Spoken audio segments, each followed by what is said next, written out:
কত বড় জিবরাইল, 600 পাখা আছে জিবরাইলের, ডান পাশে 300 পাখা, বাম পাশে 300 পাখা। পৃথিবীর সমস্ত পানি যদি জিবরাইলের মাথায় ছেড়ে দেন, পানিগুলি পরে পরে পা পর্যন্ত আসবে, কিন্তু পানি শেষ হবে জিবরাইলের কদম পর্যন্ত আসতে পারবে না। এত বড় জিবরাইল, 300 পাখা আছে। আল্লাহর দুনিয়া থেকে আসমানে যাইতে জিবরাইলের 300 পাখা লাগে না। একটা পাখা দিয়ে একটা বাড়ি দিলে আসমান চলে যায়, একটা পাখা দিয়ে একটা বাড়ি দিলে জিবরাইল আসমানে যায়। বাকি 599 পাখা কোনো কাজে লাগে না, ওটা ওইভাবে রেখে দিতে হয়। এই জিবরাইল আল্লাহকে বললেন, আল্লাহ বেহেশত দেখবো। আল্লাহ বলেন যাও। জিবরাইল উড়তে লাগলেন, 600 পাখা দিয়ে বাইরেতে লাগলেন। 600 পাখা দিয়ে বাড়ি দেয়। উড়তে উড়তে জিবরাইল ক্লান্ত হয়ে গেলেন, একটা খুঁটি পাইলেন। খুঁটির পাশে বসে বললেন, রব আর কত দূর আছে? আল্লাহ বলেন, জিবরাইল কেবলমাত্র একটা খুঁটিতে গেছো, আরো 72,000 খুঁটি এখনো বাকি আছে। এক চিৎকার মেরে বলেন আল্লাহু আকবার।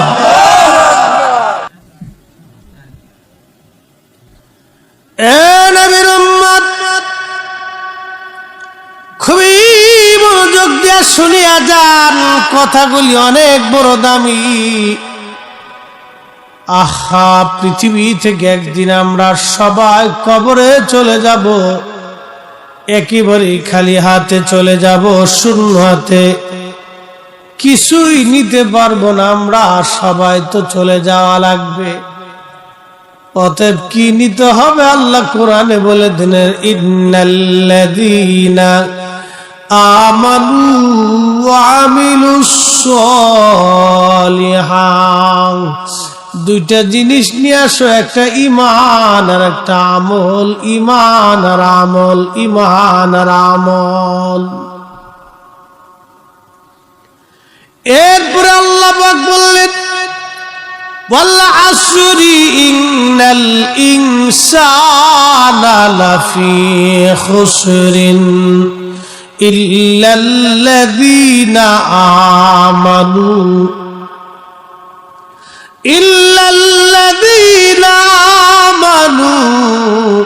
ওয়া আমিলুস সালিহাত। সময়ের কসম করে বলি, যে সময় কারো জন্য বসে থাকে না। বন্ধু যুবক, যে সময় আজকে চলে যাবে, আর কোনদিন এই সময় আপনি আর জীবনে খুঁজে পাবেন না। এই সময় পার হয়ে যাবে, সময়টা চলে যাবে। Time and tide wait for none. সময় এবং স্রোত এটা কারো জন্য বসে থাকে না, এটা চলে যেতেই থাকে, চলে যেতেই থাকে। একবার যদি চলে যায়, আর কোনদিন এই সময় আপনি খুঁজে পাবেন না। অতএব বন্ধু, আল্লাহ পাক বলেন, ওই সময়ের কসম করে বলি, সমস্ত মানুষগুলি ভুলের মধ্যে আছে, ক্ষতির মধ্যে আছে। ইল্লাল্লাযীনা আমানু, যারা ঈমান এনেছে, ওয়া আমিলুস সালিহাত, এবং নেক আমল করেছে। এই দুই শ্রেণী ব্যতীত সব মানুষগুলি মহা ভুলের মধ্যে আছে, মহা ক্ষতির মধ্যে আছে। যারা ঈমান আনছে এবং আমল করেছে, এই দুই শ্রেণী ব্যতীত সব মানুষগুলি ভুলের মধ্যে আছে, ক্ষতির মধ্যে আছে, ভুলের মধ্যে আছে, ক্ষতির মধ্যে আছে। এ মুসলমান, এত বড় আল্লাহ একটা জান্নাত আমার আপনার জন্য বানাইলেন। কি জন্য বানাইলেন? কেন বানাইলেন? আদর করে পৃথিবীতে আল্লাহ পাঠাইলেন। আল্লাহর এত কি দায় ঠেকলো আপনার জন্য? আসমান থেকে বৃষ্টি পাঠাবে, জমিনে শস্য দিবে, গাছে ফল দিবে, হরেক রকমের মাশাআল্লাহ দিবে। এই যে চলন বিল, এই বিলের ভিতরে কোটি কোটি মন মাশাআল্লাহ প্রত্যেক বছর বছর দিচ্ছে। এক টন খাবারও তো বাংলাদেশ সরকার ছেড়ে দেয় না। বন্ধু খুব মনোযোগ দিয়েন, কোটি কোটি টন মাছ হয়, এক এক মাসের এক এক স্বাদ। এই স্বাদ এবং এই মাছ দিলেন কে? এই মাছ আমরা খাইলাম, খাওয়ার পরে কি করছি? আল্লাহ পাক একটা কথা বললেন, বান্দা তোমারে হরেক রকমের মাছ দিলাম, হরেক রকমের ফল দিলাম, হরেক রকমের রিজিক আমি আল্লাহ দিলাম, একটা কাজ তোমার, অশকুরুলি, আমার শুকর করো, ওয়ালা তাকফুরুন, আমার নাশুকরিয়া করিও না। লাইন শাকারতুম, তুমি আমার শুকর করো, ওয়ালা ইন কাফারতুম, কুফর করিও না। বান্দা আমার শুকর করো, কুফর করিও না, শুকর করো, কুফর করিও না। কিন্তু আমরা কয়জন শুকর আদায় করি বলেন তো? আল্লাহর একজন ওলি কাবা শরীফে প্রত্যেক বছর হজে যান, আর উনি দেখলেন কাবার পাশে একজন যুবক হাত কাটা, একটা যুবকের পা কাটা, চোখ উঠানো। ওই কাবা শরীফের পাশে মাকাম ইব্রাহিমে বসে বসে কাঁদে, বসে বসে কাঁদে, আর আল্লাহ আমারে মাফ করে দাও, আল্লাহ আমারে মাফ করে দাও। কিছু সময় পরে আল্লাহ আল্লাহ আল্লাহ আল্লাহ আল্লাহ আল্লাহ জিকির করে, আবার আল্লাহ আমারে মাফ করে দাও, আল্লাহ আমার ভুল হয়ে গেছে মাফ করে দাও, আল্লাহ আমার ভুল হয়ে গেছে মাফ করে দাও। প্রত্যেক বছর আল্লাহর ওলি হজে যায়, যত সময় মক্কাতে উনি কাটায় তত সময় দেখে মাকাম ইব্রাহিমে বসে বসে আল্লাহ আল্লাহ করে আর খালি মাফ চায়, মাফ চায়। শেষ বেলা একদিন যে জিজ্ঞেস করলেন, হে আল্লাহর বান্দা, তুমি এখানে বসে বসে কান্দো, আমি দেখি তোমার পা কাটা, চোখ নাই, কারণ কি? তুমি ক্ষমা চাও। প্রত্যেক বছরই মাকাম ইব্রাহিমে তোমাকে দেখি, কারণ কি বলবানি? লোকটার চোখের পানি ছেড়ে দিয়ে বলে, হুজুর কে আপনি? বলে, আমি শিবলি নোমানি। বলে, হুজুর কারণ কি? কি জন্য আপনি জিজ্ঞেস করেন? বলে, বন্ধুরে, তোমাকে যতবার আমি কাবায় আসছি ততবারই তোমাকে এখানে দেখি, কারণ কি? তোমার পা নাই, চোখ তোমার নাই, তুমি অন্ধ, তুমি কাঁদো। আল্লাহর বান্দা বলবা কি? তোমার জীবনের কি ঘটনা ঘটেছিল? তখন আল্লাহর বান্দা কেঁদে দিয়ে বলে, হুজুর আমার জীবনের একটা ভুল আমাকে এখানে নিয়ে আসছে, কিন্তু জানি না রাব্বে কারীম আমার জীবনের গুনাহ মাফ করছেনি। বলে, বলো তোমার জীবনের ভুল কি? ওই লোকটি কেঁদে বলে, হুজুর আমার আব্বা জান ছিল কাঠুরিয়া, আমার আব্বা মারা গেলেন, তখন আমি মায়ের কোলের মধ্যে দোলনায়, আমার মা ইচ্ছা করলে আরেকটা বিবাহ করতে পারতেন, কিন্তু আমি সন্তানের দিকে তাকায় মা দ্বিতীয় শাদী করেন নাই, দ্বিতীয় স্বামী গ্রহণ করেন নাই। আমার মা আমাকে নিয়ে জীবন সংসার চালাইতে লাগলেন। আমি বড় হলাম, বাবার কাজ কাঠুরিয়ার কাজ আমি ধরে ফেললাম, কাঠ কেটে বিক্রি করে কোন রকম সংসার মাকে নিয়ে চালাইতে লাগলাম। একদিন মা আমাকে ডেকে বললেন, বাসারে তুমি তো বড় হয়ে গেছো, তোমাকে বিয়ে দেওয়ার দরকার। এই জন্য আম্মা জান আমাকে পাত্রী দেখে বিবাহ দিলেন। হুজুর বিয়ে হয়ে যাওয়ার কিছুদিন পরে সংসারে ঝামেলা লেগে গেল। আমার বিবি আমার মাকে সহ্য করতে পারে না, মাঝে মধ্যে ঝগড়া হয়, ঝগড়ার একটা পর্যায়ে আমি সমাধান করার চেষ্টা করি। হুজুর, আমি গরিব মানুষ, কাঠ কেটে কেটে আমি বাজারে বিক্রি করে কোন রকম সংসার আমি চালাইতাম।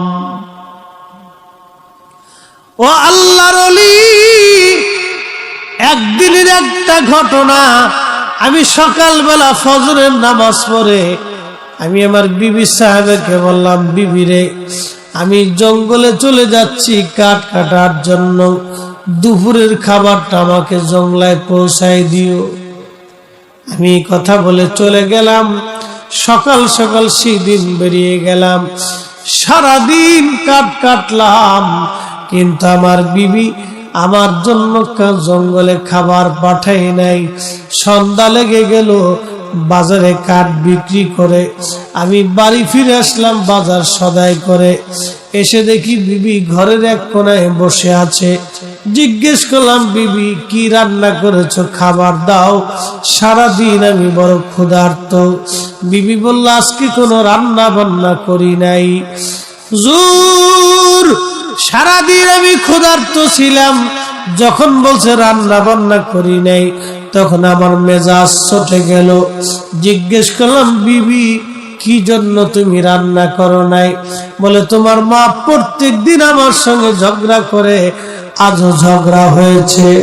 যদি তোমার মা সংসারে থাকে আমি থাকবো না, আমি থাকলে তোমার মা সংসারে থাকবে না। ওই লোকটি কাদের বলে, হুজুর, শয়তান আমাকে পেয়ে বসলো, আমার জীবন ধ্বংস করে দিল শয়তান, এমন ভাবে আমাকে পেয়ে বসলো আমি বুঝতে পারি নাই। শয়তানের প্ররোচনার মধ্যে পড়ে গেলাম। বললাম, বিবিরে বলো মা কোন জায়গা আছে? আমি আমার বিবি বললেন, ঘরের ওই পাশে কাঠের মধ্যে আগুন দিয়ে মা আগুন তাপাইতেছিল, আগুনের পাশে বসেছিল রাত্রিবেলা শীতের মধ্যে। আমি দ্রুত গতিতে খুব উত্তপ্ত মেজাজ নিয়ে মায়ের দিকে গেলাম। মা আগুনের পাশে বসেছিল, আমি পিছন দিক দিয়ে যে মায়ের পিঠের মধ্যে লাথি কষে মারলাম। একটা লাথি মারার সঙ্গে সঙ্গে মা আগুনের মধ্যে ছিটকে আগুনের মধ্যে পড়ে গেল। হুজুর, মা যখন আগুনের মধ্যে পড়ে যায়, আল্লাহর ওলি রে, আমি তখন আমার হুঁশ ফিরে আসলো। আহা, আমি করলাম কি বড় সর্বনাশ আমি করে ফেললাম। আল্লাহর ওলি মাকে টান দিয়ে আমি বের করে নিয়ে আসলাম। আনার পরে দেখি মা দুনিয়াতে নাই, দুনিয়া ছেড়ে মা বিদায় হয়ে চলে গেছে। হুজুর, আমি পাগল পারা হলাম। যেই জননী ছোট্ট কাল থেকে আমাকে বড় করে তুললো, আজকে বিবির প্ররোচনায়, ক্ষুধার যন্ত্রণায়, আমি অভাবের তাড়নায় আজকে মাকে লাথি মেরে আগুনের মধ্যে ফেলে দিলাম। হুজুর, বিশ্বাস করেন, আমি আমার মাকে জানাজা পড়াইলাম, কবরস্থ করলাম। কবরস্থ করার পরে আমি যেই বিবির প্ররোচনায় মাকে লাথি মেরেছিলাম, চিন্তা করলাম না এই বিবি আর ঘরে রাখবো না। বিবির সাথে আমার তালাক হয়ে গেল, সারাসারি হয়ে গেল। আমি বিবি জুদা করে দিলাম, তালাক মেরে দিলাম। হুজুর, বিশ্বাস করেন, এরপরও আমার মন মানে না। চিন্তা করলাম না, তবে আমার হয় নাই, এরপরও কি মালিক আমাকে মাফ করবেনি? বাড়ি চলে আসলাম। চিন্তা করলাম, যে পা দিয়ে মাকে লাথি মেরেছিলাম, এই পা আর রাখবো না। এই পা আমি বেঁধে নিয়ে কোরাল দিয়ে নিজে হাতে পা কেটে ফেললাম। হুজুর, এরপরও আমি চিন্তা করলাম, যদি আল্লাহ মাফ না করে, যেই চোখ দিয়ে আমি আমার মাকে দেখে লাথি মেরেছিলাম, হুজুর, আমি নিজে ইচ্ছায় চোখ দুটি নষ্ট করে ফেললাম। যদি আল্লাহ মাফ করে, তারপর আমার মনে শান্তি হয় নাই। আমি মাকাম ইব্রাহিমে বসে বসে কাঁদি, যদি আল্লাহ ক্ষমা করে, কিন্তু এখনো শান্তি পাই নাই। মাফ হইছে কি? এখন আমি খবর পাই নাই মাফ হইছে কি? আপনি তো আল্লাহর ওলি, একটু মুরাকাবা করে দেখেন আল্লাহ আমারে মাফ করছেনি। আল্লাহর ওলি হাতিমে কাবায় সিজদায় পড়ে যায়, বলেন ইয়া রব, তোমার বান্দার জীবনের অনেক বড় ভুল, কিন্তু তওবা করতে করতে মাকাম ইব্রাহিম পর্যন্ত আসছে। এখানে বসে বসে কাঁদে, ইয়া রব তুমি বলো তোমার বান্দার জীবনের গুনাহ মাফ হইছেনি? আল্লাহ এলহাম করে বললেন, বন্ধু আমার বান্দাকে জানায় দাও, কোটি বছর যদি মাকাম ইব্রাহিমে কাঁদে, আমি মালিক তারে মাফ করব না, তার মা তাকে ক্ষমা না করা পর্যন্ত। ওই লোকটি কাঁদে আর বলে, হুজুর আমার উপায় কি?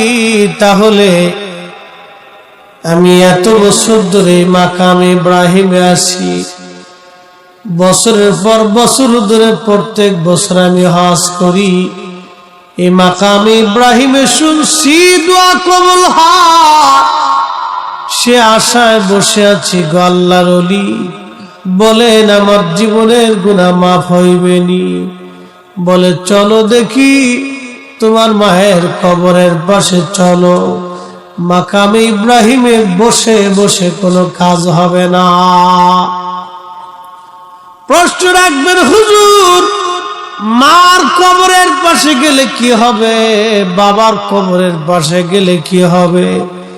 যে যুবকরা, যে বন্ধুরা, বৃদ্ধ বাবাজিরা, আমরা আজকে কবর জিয়ারত গুলি ভুলে গেছি, মা বাবার কবরের পাশে যাই না।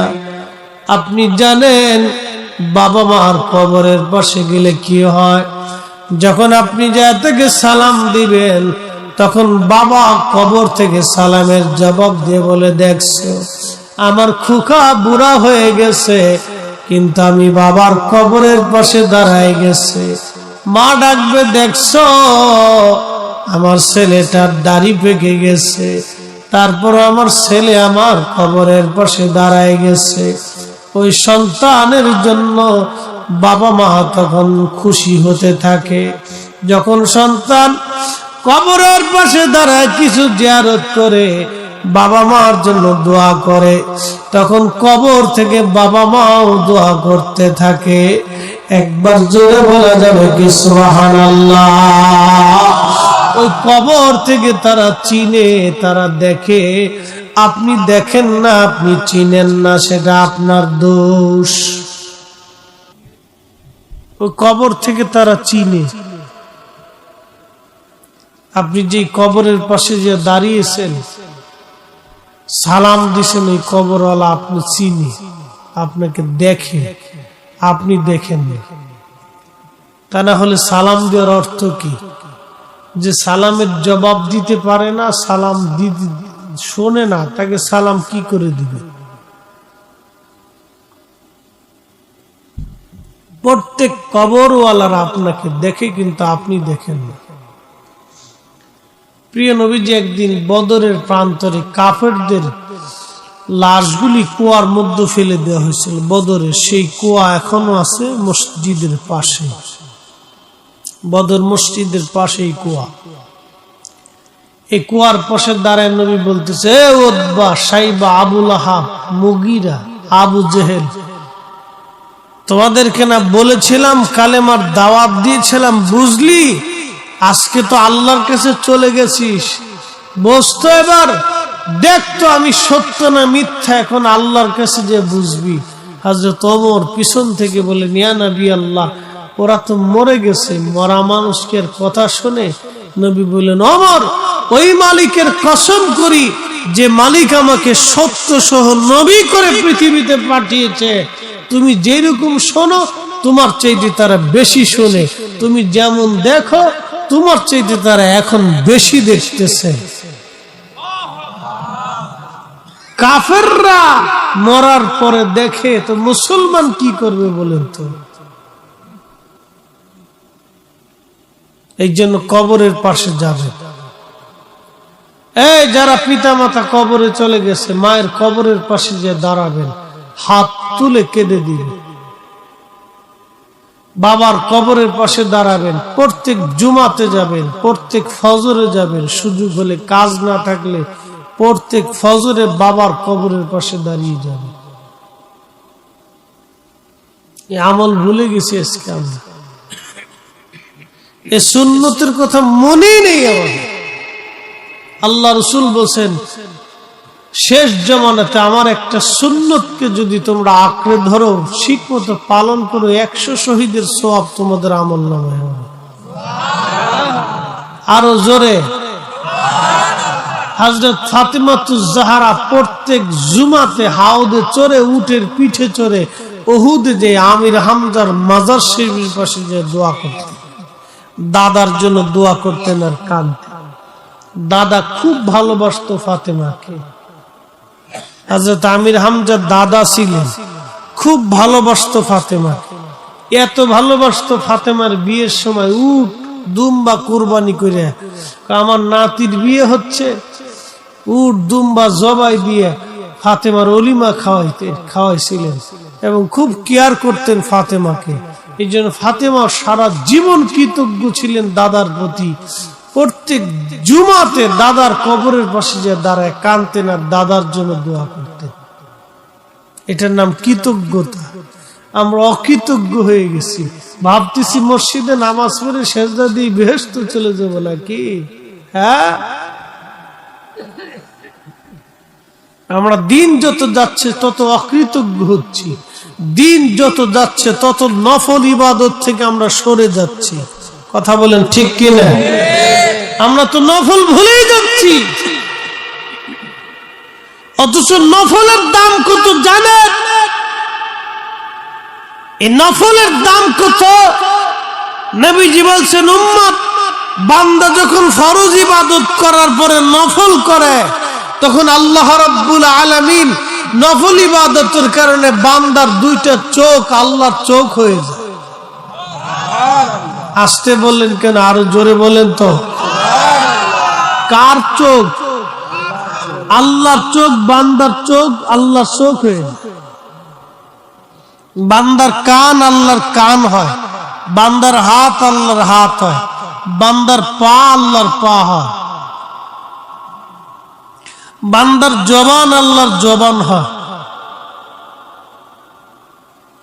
বান্দার মাথার থেকে পা পর্যন্ত আল্লাহর হয়ে যায়। বান্দার ইজ্জত আল্লাহর ইজ্জতে পরিণত হয়। বান্দার ইজ্জতের জিম্মাদারি আল্লাহ নেয়, বান্দার রিজিকের জিম্মাদারি আল্লাহ নেয়। বান্দার চোখ জবান যা আছে সব আল্লাহর হয়ে যায়। এই জন্য ইমাম শাফি রহমতুল্লাহ আলাইহি ইরাকের বাগদাদ থেকে ইমাম শাফির কাছে চিঠি গেল।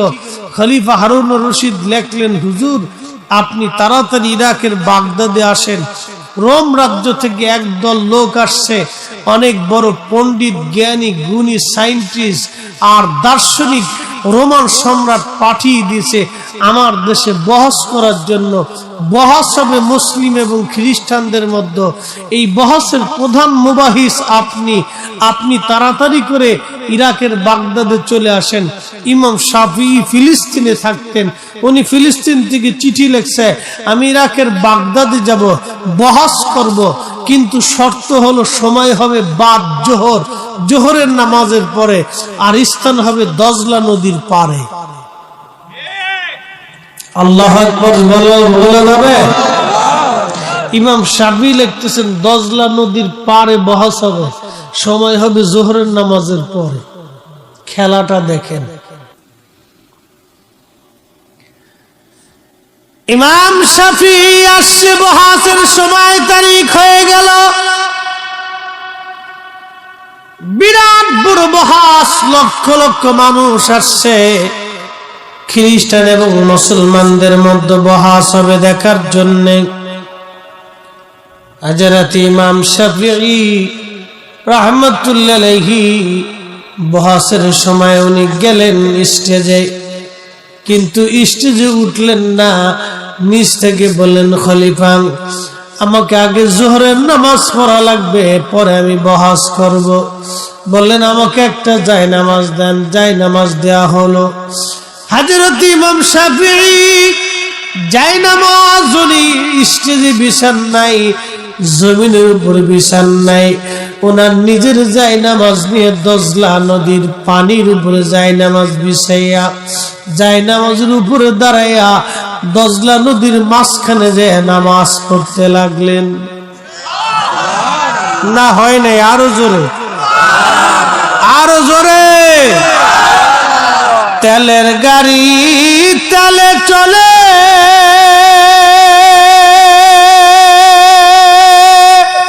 হাওয়ার গাড়ি হাওয়ায় চলে, বিনা তেলে চালায় গাড়ি নবী সুলাইমান, আমরা সেই মুসলমান।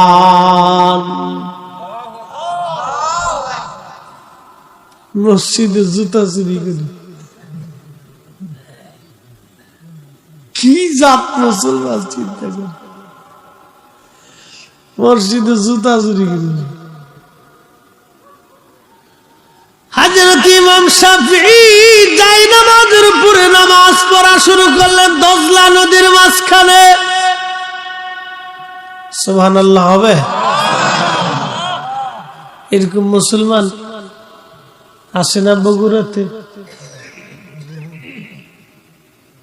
শেরপুরে আসে না?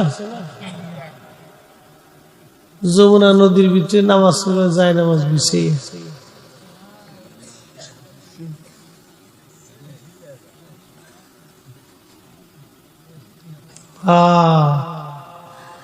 কোটিতে খুঁজে দেখেন, কোটির ভিতরে একটা খুঁজে, কোটির ভিতরে একটা খুঁজেন, তালাশ করেন। মুসলমানের পরাজিত হওয়ার কারণ কি জানেন? আগে কিছু মুসলমান ছিল, এই জন্য আল্লাহ বলছেন ওয়ালতাকুম মিনকুম উম্মাতুন ইয়াদউনা ইলাল খায়র। আমার উম্মতের ভিতরে কিছু বান্দা হবে যারা মানুষকে আল্লাহর দিকে ডাকবে।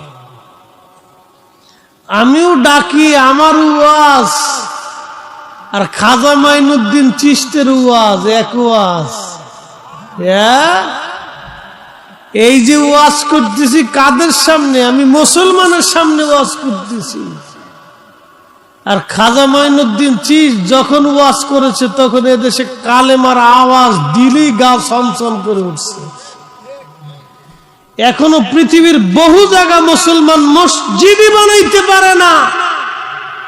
আধুনিক জমানাতে মুসলমান মসজিদ বানাইতে পারে না, মসজিদ বানাইতে পারে না, প্রকাশ্যে আজান দিতে পারে না।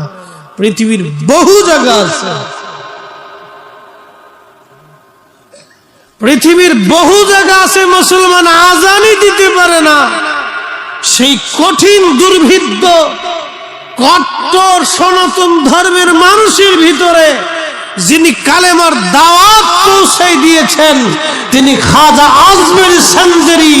কথা বলেন ঠিক না বেঠে? তিনি শাহজালাল ইয়ামানি মুজাররদি। আমরা তাদের অবদানকে ভুলে গেছি। আজকে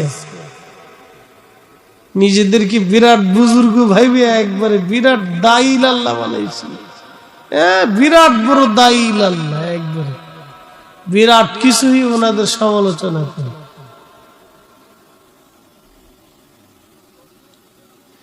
আল্লাহ বলেন, হে আমার বান্দা শুনে রাখো, আমার বান্দাদের ভিতরে এমন কিছু বান্দা হবে যারা মানুষকে আল্লাহর দিকে ডাকবে।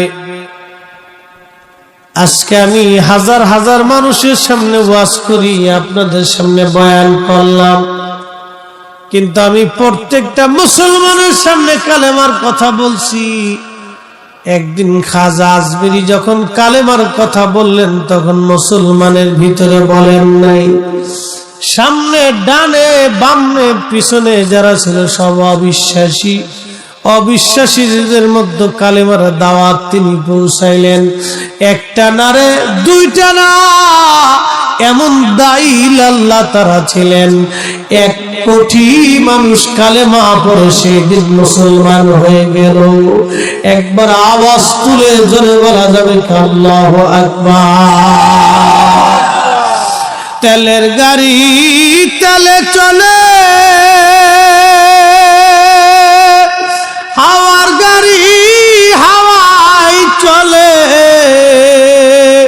বিনা তেলে চালাই গাড়ি নবী সুলাইমান। আমরা সেই মুসলমান। এই বগুড়াতে যারা কালেমার দাওয়াত নিয়ে এসেছিলেন তাদের অবস্থা কি বলেন তো?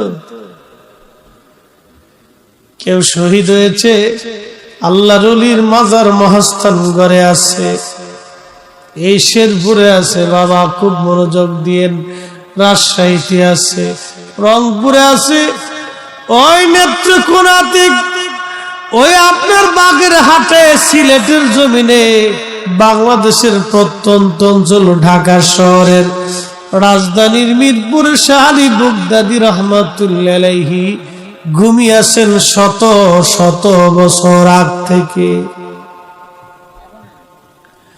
এরা ছিল দাঈল আল্লাহ, আল্লাহর দিকে মানুষকে তারা ডেকেছে। তাদের জবানের ওয়াজের পাওয়ার এত পরিমাণে মজবুত ছিল, বলতে দেরি হতো, কালেমা গ্রহণ করতে মানুষ দেরি করত না। ছুটে এসেছেন হযরতে শাহ মুস্তাফা আল বাগদাদী হুসাইনি রাহমাতুল্লাহ আলাইহি। তিনি মৌলভীবাজারের শহরে ঘুমিয়ে আছেন। উনি বাঘের পিঠে চড়ে সিলেট থেকে মৌলভীবাজার আসলেন। অবিশ্বাসীরা এই দৃশ্যখানা দেখে হাজার হাজার মানুষ সাথে সাথে কালেমা পড়ে মুসলমান হলো। যেটা জঙ্গলের প্রাণী বাঘ পর্যন্ত যারা আনুগত্য মানে, এই লোকটা সাধারণ লোক হতে পারে না, নিশ্চয় তিনি কামলিওয়া, তিনি নিশ্চয় আল্লাহ বলা, আল্লাহর বুজুর্গ বান্দা, আল্লাহর প্রিয় বান্দা। আল্লাহর জবান তার জবান হয়ে যায়, বান্দার চোখ আল্লাহর চোখ হয়, বান্দার কান আল্লাহর কান হয়, বান্দার হাত আল্লাহর হাত হয়ে যায়, বান্দার মাথা থেকে পা পর্যন্ত আল্লাহর হয়ে যায়।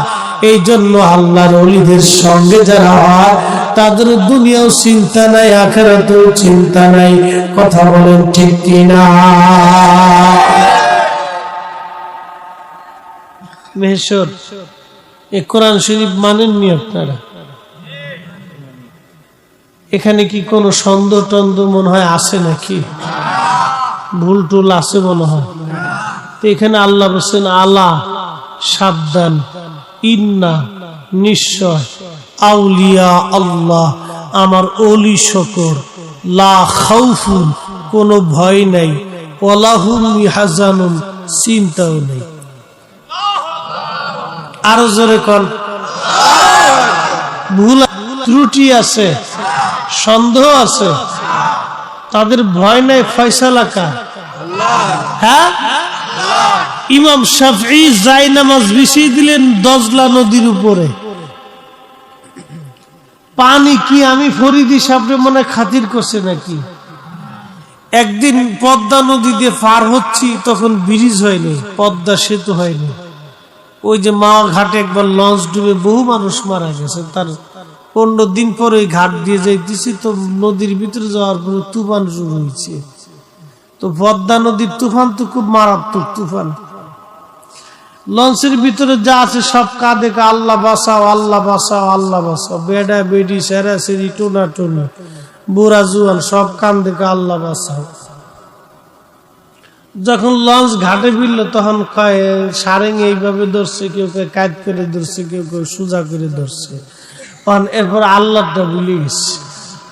আমি কি উড়ে পোল্ট্রি বাস এতটুকু শিক্ষের বসে আল্লাহ বাসাও, এখন জ্বর চলে গেছে, আমাকে সারেং এইভাবে ধরছিল, এইভাবে ধরছে, এইভাবে ধরছে। আমি কি উড়ে বাঙালি একের খাড়ার উপরে পোল্ট্রি বেরিয়ে দিচ্ছে। চিন্তা করতে পারছেন, মুহূর্তের মধ্যে পোল্ট্রি মেরে দিচ্ছে। তখন আমি চিন্তা করলাম, আল্লাহ, কত অকৃতজ্ঞ বান্দা পৃথিবীতে এখনো আছে যারা আল্লাহ শুকর করলো না, যে আল্লাহ পাক এই কঠিন বিপদ থেকে বাঁচিয়ে দিল। যে আল্লাহর কাছে সৃষ্টি কতটা অসহায়। আপনি একটু চিন্তা করেন, বর্তমান পৃথিবীতে একটা জাহাজ, কয়েক লক্ষ টন ওজনের একটা জাহাজ সমুদ্রের মধ্যে চলে। এটা একটা ছোট জাহাজ, মিডিয়াম একটা জাহাজের একটা ওজন থেকে কয়েক লক্ষ টন। একটা কয়েক লক্ষ টন একটা জাহাজ সমুদ্রের মধ্যে চলে, মাত্র 50 কিলোমিটার বাতাসের বাড়িতে ওই জাহাজটা দুলতে থাকে, নড়তে থাকে, কাঁপতে থাকে। সমুদ্রের পানির কাছে একটা জাহাজ কিছুই না। তাহলে আপনি একটু চিন্তা করেন তো, সেই দুর্ভেদ্যের জামানায় কাঠের জাহাজে করে এই আল্লাহর ওলিরা এসে, এই আল্লাহর প্রিয় বান্দারা এসে পৃথিবীর বিভিন্ন জায়গা থেকে, আরব দেশ থেকে এসে এসে এসে এসে তারা মানুষের কাছে কালেমার দাওয়াত দিছে। তারা কত বড় দায়ী আল্লাহ ছিল। আর আমরা পয়সা না দিলে টেহে ওয়াজি আইনি। এই আসতে ঠিক করলেন কে? জোরে কইতে হবে। এটা আত্মসমালোচনা, আমাদের কথা আগে বলতে হবে। কিন্তু আইসে স্টেজ উঠে বড় বুলি দিয়ে দিতেছি, একবারে সব বেদাত বানাই ফেলেছি, একবারে সব বেদাত বানাইলেছি, হারাম বানাইলেছি, সব জাহান্নামে পাঠাই দিয়ে দিচ্ছি একবারে। এবার আপনাদেরকে একটা কথা বলে, আগে আমাদের দেশে মিলাদ হইতো না? গ্রামে গ্রামে মিলাদ হইতো নি? মিলাদ কেন হইতো, কি জন্য, মিলাদের গুরুত্ব কি একটু বুঝাই। এটা পালন করেন না করেন সেটা আপনাদের বিষয়, আগে বুঝাইতেছি। মিলাদ হওয়ার পরে আপনাদের বগুড়াতে ছিল এই কলার পাতা। কিসের পাতায় খাইতেন? কলার পাতায় চিন্নি খাইতেন, খিচুড়ি খাইতেন। এটা আমরা ফরিদপুরেও ছিল।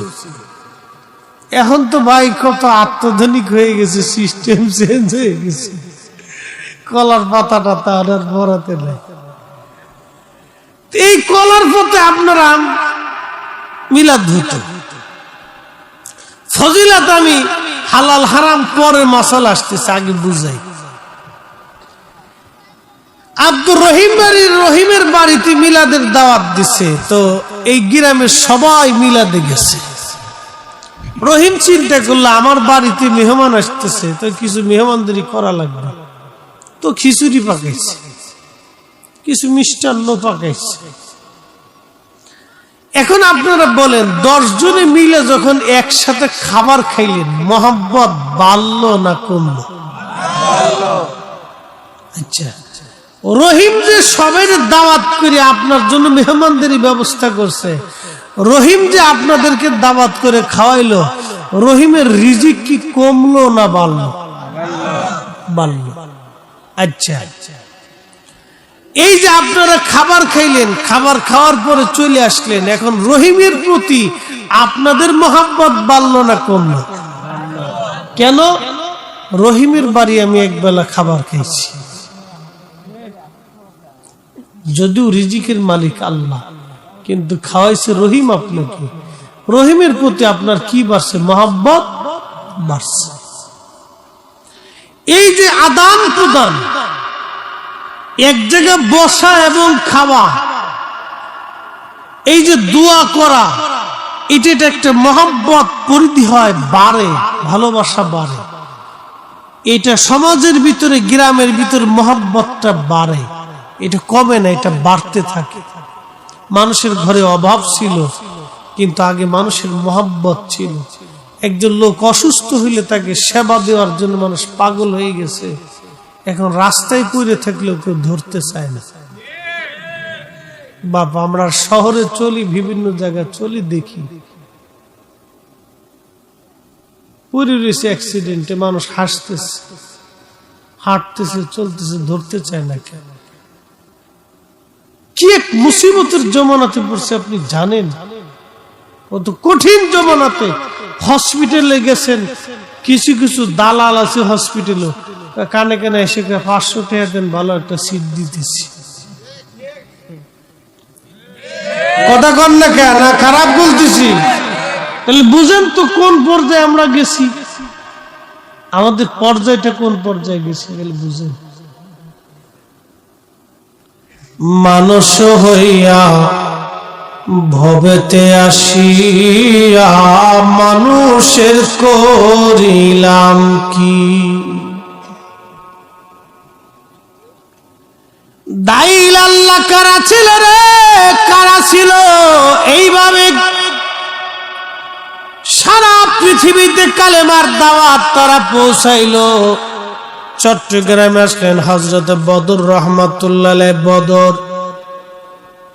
বদর অলি রহমাতুল্লাহ আলাইহি বলা হয় চট্টগ্রামে আজ থেকে 700 বছর আগে এসেছিলেন। আপনি কল্পনা করবেন জঙ্গলের দেশে, যে দেশের মানুষ 700 বছর আগে জঙ্গলে বাস করত, এখানে হযরত বদর এসে কালেমার দাওয়াত পৌঁছাই দিলেন। আজকে সারা চট্টগ্রামে লক্ষ লক্ষ মুসলমান, হাজার হাজার মসজিদে আজান হচ্ছে। ওই পাহাড়ে খাগড়াছড়ি বান্দরবনে আজান হয়। কাদের অবদানে? আল্লাহর কিছু ওলি ছিলেন যারা দাইল আল্লাহ হিসেবে দুনিয়ায় এসে কালেমার দাওয়াত দিয়ে ঘুরিয়ে গেছেন, তাদের বিরাট বড় অবদান। কথা বলেন ঠিক না বেঠে? আল্লাহ তাদের প্রতি কবুল করুন, আওয়াজ তুলে বলেন আমিন। ও নবীর উম্মত, খুবই মনোযোগ। হাজরাতে ইমাম শাফিঈ যাই নামাজ বিছিয়ে নামাজ পড়তে লাগলেন। তিনি দজলা নদীর পানির উপরে, একটু কল্পনা করতে পারবেন, আমি ফরিদি সাহেব এই যে 14 বছর ধরে ওয়াজ করি, 20টা বছর মাদ্রাসায় পড়াশোনা করেছি, 22 বছর লেগেছে মাদ্রাসায় পড়ে মুফতি হওয়া পর্যন্ত। 22টা বছর পার হয়ে গেল আমার জীবনের। 14 বছর ধরে ওয়াজ নসিহত আমি চালিয়ে যাচ্ছি। চিন্তা করেন, জীবনের প্রায় 40 বছর পার হয়ে যাচ্ছে। 40টা বছর পার হলো, 22টা বছর আমি পরিশ্রম করেছি একটা সার্টিফিকেটের জন্য। এই সার্টিফিকেটের নাম হলো মুফতি বা আমি কামিল পাশের একটা সার্টিফিকেট। এই একটা সার্টিফিকেটের জন্য আমার 22 বছর পরিশ্রম করা লাগলো। কিন্তু মাঝে মধ্যে নিজেকে ধিক্কার দিয়ে বলি, ফরিদি 22 বছরে একটা সার্টিফিকেট পাইলা, কিন্তু 22 বছর যদি আল্লাহ পাওয়ার জন্য তুমি চেষ্টা করতা, তাহলে অন্তত হলো আল্লাহ পাওয়ার একটা রাস্তা হয়ে যাইতো। কথা বলেন ঠিক কিনা? এই 22 বছর ধরে তো আমি আল্লাহ পাওয়ার চিন্তা করলাম না, খালি সার্টিফিকেটের পিছনে দৌড়াইলাম। এখন ওয়াজ নসিহত করতেছি, খালি পয়সার পিছনে দৌড়াইলাম, দুনিয়ার পিছনে দৌড়াইলাম। মাঝে মধ্যে নিজেকে আফসোস করে বলি, দুনিয়ার পিছনে দৌড়াইয়া সবকিছু হারাইলাম, কিছুই তো খুঁজে পাইলাম না। কিন্তু ইমাম শাফিঈ দজলা নদীর পানির উপরে যায় নামাজ বিছিয়ে নামাজ পড়া শুরু করলেন। এমন কিছু আল্লাহর প্রিয় ওলিরা জমিনের মধ্যে ছিলেন বিদায় মুসলমান এখনো মাথা উঁচু করে দাঁড়ায় রয়েছে, নতুবা আমরা পিঠে আর চামড়া পর্যন্ত তুলে ফেলে দেওয়া হতো। কথা বলেন না কেন, ঠিক না বেঠে? আমরা ভুলে গেছি অবদান, মনেই নেই, মনেই আমাদের নেই। ইমাম শাফিঈ পানির মধ্যে নামাজ পড়তেছে, লক্ষ লক্ষ মানুষ এই দৃশ্য দেখে হতবাক। করেটা কি? পানির উপরে নামাজ পড়তেছে। নামাজ শেষ, খ্রিস্টান যারা বহাস করতে সেদেরকে ডাক দেয়,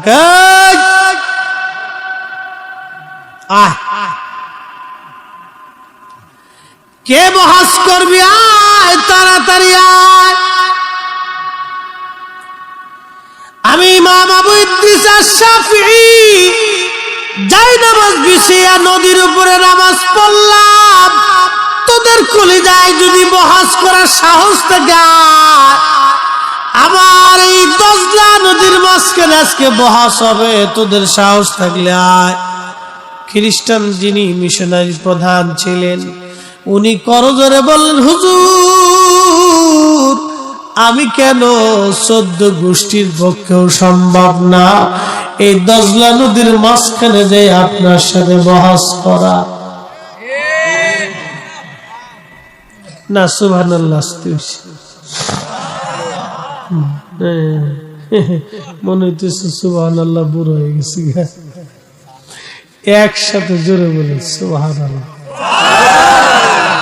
শক্তি কে দিছে? লা খাউফুন কে বলছে? ওয়ালা হুম ইয়াহজানুন কে বলছে? লাহুমুল বুশরা ফিল হায়াতিদ দুনিয়া ওয়া ফিল আখিরাহ কে বলছে? দুনিয়াতে সুসংবাদ, আখিরাতে সুসংবাদ। আল্লাহ বলে দিছে, কোনো চিন্তা নেই। আল্লাহ আরো বলছেন, ওয়া ইন সাআলানি, চাইতে দেরি হবে, আসতে দেরি হবে। ওয়া ইন সাআলানি লাউতিয়ান্নাহু, আমি মালিকের কাছে চাবে তো সাথে সাথে যাবে। আরো জোরে বলেন আল্লাহু আকবার। এই জবান আমরা করতে পারছি? পারিনি ভাই, এই জবান আমাদের হয়নি। আগে আমাদের দেশে কিছু মুরব্বীরা ছিল, বাপ দোয়া কালাম বেশি জানতো না, এলাকায় মুন্সি সাহেব বলতো, ঠিক কিনা? নামাজ কালাম পড়াইতো, কিন্তু বড় আবেদ সালে জাহেদ ছিল। কিছু মুরব্বী দেখবেন ছিল এরকম, পুরে সর্বনাশ। কত আবেদ জাহেদ সালে ছিল জানেন? কিছু খুব পাক্কা মুসল্লি ছিল। হ্যাঁ, মা চাচিরা বলতো তোর দাদার কাছ থেকে একটু পানি পরা নিয়ে আইতো, তো পানির বোতল দিয়ে দিছে।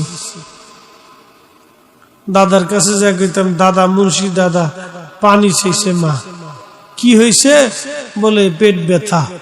আচ্ছা, পোট কাটারে খুলে কি জন্য পড়ছে আর পানির মধ্যে ফু মারছে। যা তোর মাকে খাইতে বলিস।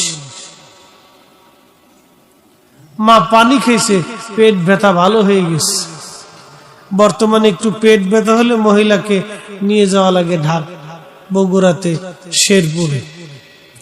বগুড়া শেরপুরে নিয়ে যাওয়ার পরে ডাক্তার বলে একটু চেক আপ করে নিয়ে আসেন, রক্ত টেস্ট করা লাগবে, প্রস্রাব টেস্ট করা লাগবে, তারপরে ফ্যাটের ভিতরে আলট্রাসাউন্ড করা লাগবে, এরপরে আর কি কি আছে ইসিজি মিসিজি, এইগুলো দিয়ে মোটামুটি 2-3 হাজার 4-5 হাজার খালি এই ইসি টিসি পিসি টিসি দিয়েছে।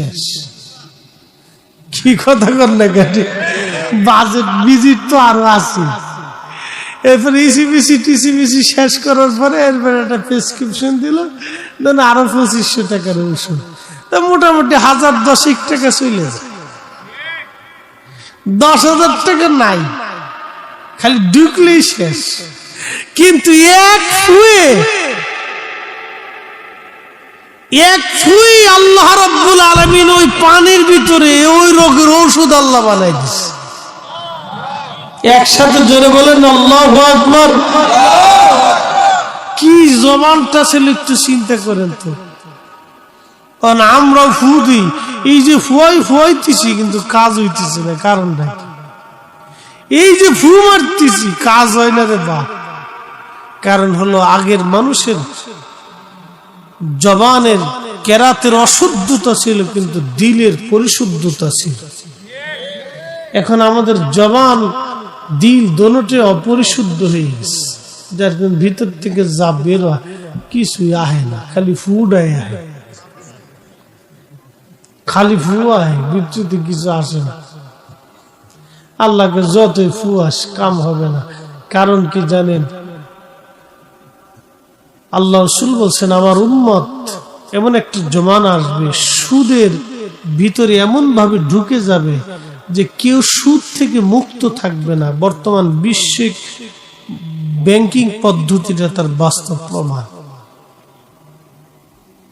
কেউ সুদ লেখে, কেউ সুদের সহযোগিতা করে, কেউ সুদ নেয়, কেউ বাধ্য হয়ে সুদ দেয়। সারা পৃথিবীতে একই অবস্থা। এমনকি যারা বলতেছে আমরা ইসলামিক রাষ্ট্র কায়েম করছি, কোরআনের বিধান চালু করছি, সৌদি আরব এখান থেকে বাদ নেই, তাকেও ব্যাংকিং নীতি পদ্ধতি অবলম্বন করে বিশ্ব ব্যাংকের সাথে অ্যাডজাস্ট হয়ে তাকে কাজ করতে হয়, কিচ্ছু করার নেই। উম্মত সুদের সাথে যুক্ত, ইমাম, মুসল্লি, খতিব, ওয়াজ, বক্তা, আলেম, উলামা, পীর, মাশায়েখ, কৃষক, জেলে, বন্ধু যা আছে সব এদের ভিতরে যুক্ত হয়ে গেছে। আল্লাহ রাসূল বলেছিলেন যা হয়ে গেছে তা। ৭২টা আলামত বলেছে, তার ভিতরে একটা আলামতের কথা বললাম, নবী যা বলেছে তাই হবে, যা বলেছে তাই হয়েছে। কথা বলেন ঠিক না ঠিক? পৃথিবী বুড়া কাল শেষ হয়ে যাবে, এটার বুড়া কাল চলতেছে। ও নবীর উম্মত, হযরত ইমাম শাফিঈ রাহিমাহুল্লাহ ওনার কথা বলতেছিলাম। খ্রিস্টান মিশনারি বলল, হুজুর আর বোঝার বাকি নাই, আর বোঝার বাকি নেই, আপনি তাড়াতাড়ি চলে আসেন, চলে আসেন গো, আমরা আর আপনার সাথে বহস মোনাজারার জন্য আসি নাই। বুঝ হয়ে গেছে যেই কালেমা, যেই কোরআন, যেই ঈমান আপনাকে যায় নামাজ বেশে নদীর উপরে পানির উপরে নামাজ পড়াইলো, আর বুঝার বাকি নাই গো হুজুর, তাড়াতাড়ি আসেন, ওই কালেমা পড়ে আমাদের মুসলমান বানাইয়া দেন। এরা সবাই কালেমা পড়ে সেই দিন মুসলমান হয়ে গেল। একবার আওয়াজ তুলে বলা যাবে কি মারহাবা? এই জন্য আপনাদেরকে বলি, দুনিয়ার ভিতর থেকে দুইটা জিনিস নিয়ে যাওয়া লাগবে। ইল্লাল্লাযীনা আমানু ওয়া আমিলুস সালিহাত, একটা হলো নেকামল, আর একটা হলো ঈমান। একটা ঈমান আর একটা আমল, ঈমান ও আমল, ঈমান ও আমল, ঈমান ও আমল, ঈমান ও আমল, ঈমান ও আমল। জিন্দেগি তোর যায় রে ফাঁকি দিয়া রে সোনার আদম, জিন্দেগি তো যায় ফাঁকি দিয়া। ও আদম রে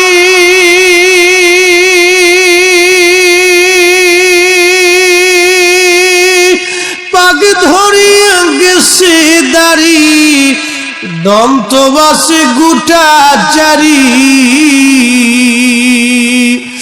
সমন জারি গিয়াছে করিয়ার সোনার আদম, জিন্দেগি তোর যায় ফাঁকি দিয়া। বাজান, দুনিয়ার থেকে কবরে চলে যাব। এই বাংলাদেশে কোটি কোটি টাকার মালিক আছে, মাহফিল যারা দেয় তারা কোটি টাকার মালিক হয় না বাবা, তারা ইন্ডাস্ট্রির মালিক হয় না। মাহফিলে যারা বসে তারা বাবা বড় বড় ধনী ব্যক্তিরা মাহফিলে বসে না। মাহফিলে যারা বসে মধ্যবিত্ত এবং দরিদ্র শ্রেণীর মানুষ মাহফিলে বসে।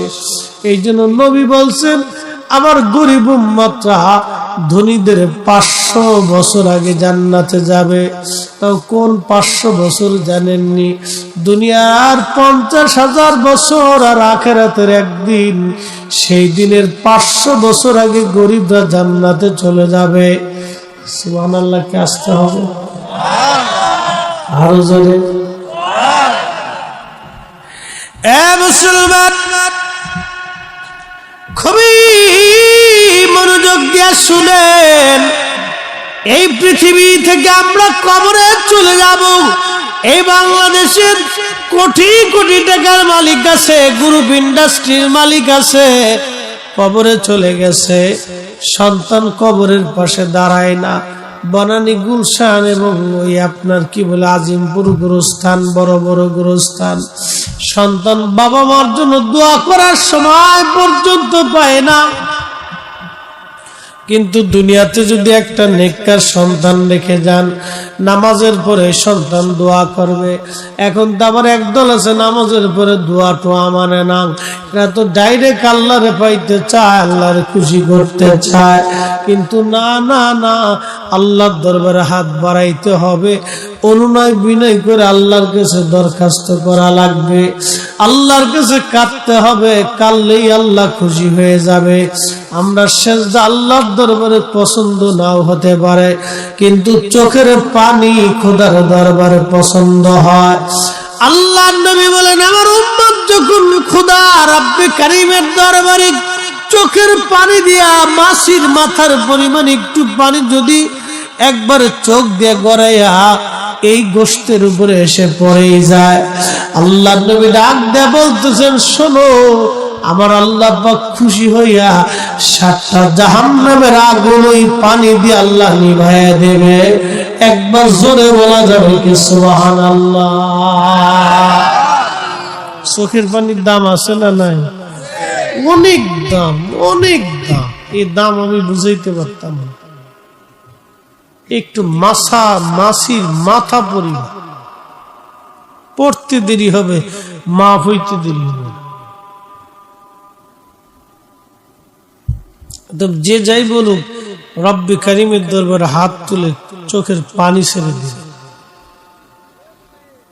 এত বেদাতের ফতোয়া বুঝার দরকার নেই, বহুত বুঝছি আমরা, বুঝতে বুঝতে এই পর্যন্ত আসলাম। আহা, উম্মতের সর্বনাশ হয়ে যাচ্ছে। শয়তান খুব সুকৌশলে মুসলমানদেরকে ইস্তিগফার থেকে সরিয়ে দিচ্ছে, খুব সুকৌশলে সরিয়ে দিচ্ছে। কোন সময় বান্দাকে আল্লাহ কবুল করবে, ক্ষমা করবে, আমরা কেউ জানি না। কথা বলেন ঠিক কি না? হ্যাঁ, খুব মনোযোগ দিন। পৃথিবী থেকে আমরা কবরে চলে যাব। করোনার ভিতরে বহু মানুষ মারা গেছে, বহু সন্তান বাবার কবরের পাশেও পর্যন্ত ভয়ে যায় নাই, জানাজাতেও যায় নাই। তাহলে এই সন্তান রেখে লাভ হবে কি? এরকম সন্তানের সাথে 2-4টা কুত্তা বলা ভালো। কথা খারাপ বলছি? কঠিন বিপদের সময় যদি সন্তানকে পাশের কাছে না পাওয়া যায়, তাহলে মেহেশ্বরের মাঠে কি হবে বলেন তো? এই জন্য কবরের পাশে সন্তানকে শিক্ষা দেবেন, নিজে হাতে করে আপনার বাবার কবরের পাশে আপনার ছেলেকে দাঁড়া করাই দিবেন। আপনার সন্তানকে দাঁড়া করে বলবেন, এটা তোমার দাদার কবর, জিয়ারত করো। ও জিয়ারত করবে, আপনি মরে যাওয়ার পরে আপনার নাতিকে হাত ধরে নিয়ে এসে বলবে, এটা তোমার দাদার কবর। কবরের পাশে দাঁড়িয়ে যাবে। মানুষ অসুস্থ হইলে কেউ যদি দেখতে যায় তো মানুষ খুব খুশি হয়। কবরে চলে গেলে কেউ যদি কবরের পাশে বান্দাকে দেখতে যায় তো কবরওয়ালা খুশি হয়। এত সহজ করে আর বুঝাইতে পারবো না। কবরওয়ালা খুশি হয়। পৃথিবী থেকে একদিন আমরা শূন্যে চলে যাব, একবারে খালি হাতে, কিছুই নেওয়ার সুযোগ নেই। বাদশাহ क्या फकीर हो, सबको एक ही ठिकाना। अल्लाह बोले, وأنفقوا مما رزقناكم من قبل أن يأتي أحدكم الموت।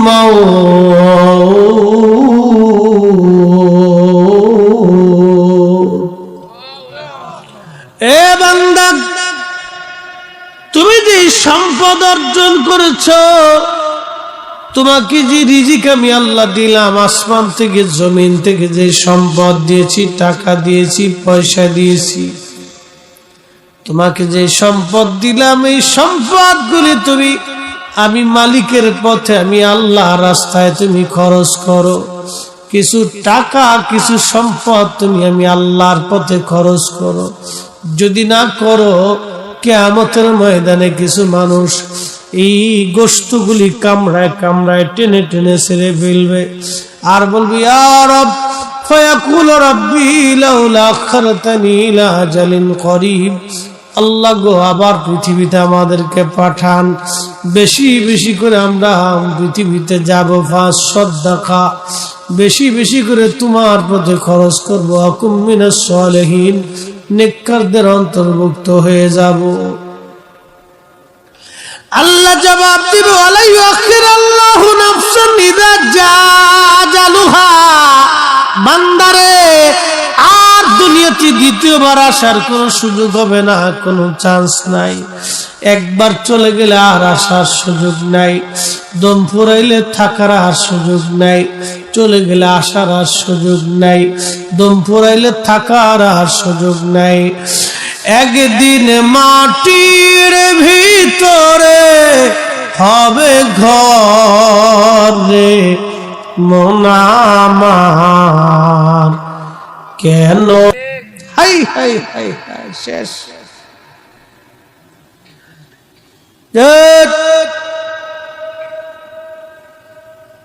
মেজাজ খুব মাঝে মধ্যে চড়া হয়ে যায় নাকি? কুল রাখতে হবে, ঠান্ডা। সব জায়গায় মেজাজ চড়া হলে হবে না। মা এমন একটা জিনিস, রব্বে কারীম জানিয়ে দিলেন, কিয়ামত পর্যন্ত যদি হায়াত হয়, মাকাম ইব্রাহিমে বসেও যদি কাঁদে, আমি আল্লাহ তাকে মাফ করব না, তার মা তাকে ক্ষমা না করা পর্যন্ত। মোরাকাবা থেকে উঠে জামার কলার ধরে বলতেছে, বেটা, এখানে বসে কাঁদলে কাজ হবে না, তোর মায়ের কবরের পাশে যা। তুই যে ভুল করেছিস, মাকাম ইব্রাহিমে বসে কাজ হবে না, যা তোর মায়ের কবরের কাছে যায় মাপ চাইতে থাক, দেখ তোর মা তোকে মাফ করে কিনা।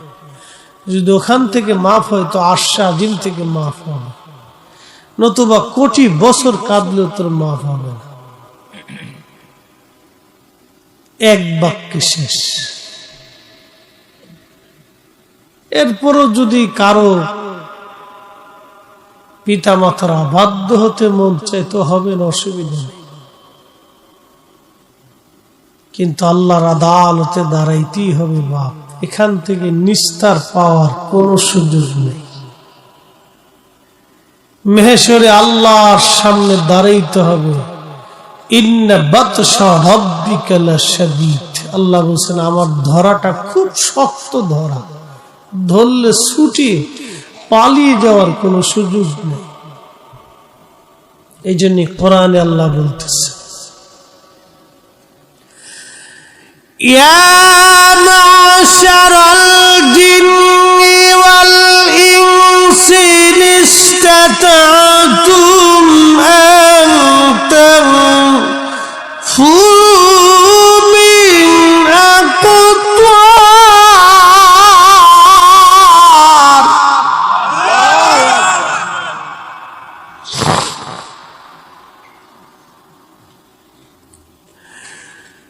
من أقطار السماوات والأرض فانفذوا لا تنفذون.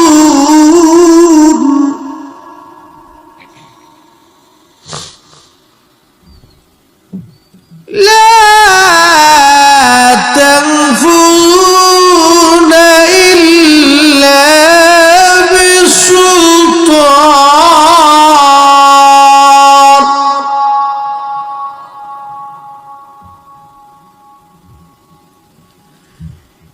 يا معشر الجن والإنس إن استطعتم.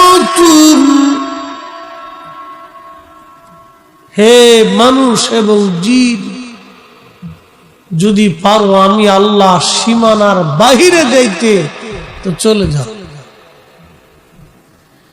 আমি আল্লাহর সালতানাতের বাহিরে যদি যেতে চাও তো যাও, তবে মনে রেখো আমি আল্লাহর সালতানাতের বাহিরে যাওয়ার কোনো সুযোগ তোমাদের নাই।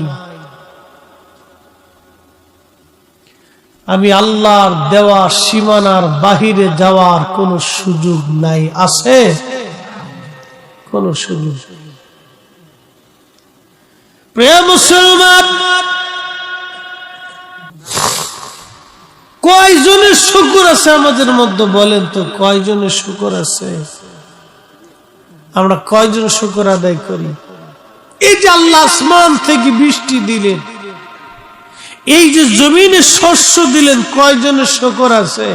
শুকরিয়া যদি থাকতো তাহলে আজকে এই এলাকার সমস্ত মানুষ আজকের মাহফিলে বইসা কথা শুনতো যে এখানে বেহেশতের বাগান হয়েছে, এই বাগানে আমাদের বসতে হবে। কথা বলেন ঠিক কিনা? বলছে অনেক দূর থেকেও মানুষ আসছে, কিন্তু গ্রামের অনেক মানুষ আসতে পারে না। কথা ঠিক? অনেক দূর থেকেও মানুষ আসছে, কিন্তু গ্রামের অনেক মানুষ আসতে পারে নাই। কেন? শুকরিয়া নাই, শুকর নেই, আল্লাহর প্রতি কৃতজ্ঞতা নেই। কৃতজ্ঞ হতে হবে। একটা বাবা 40 বছর সন্তানের পিছনে পরিশ্রম করে,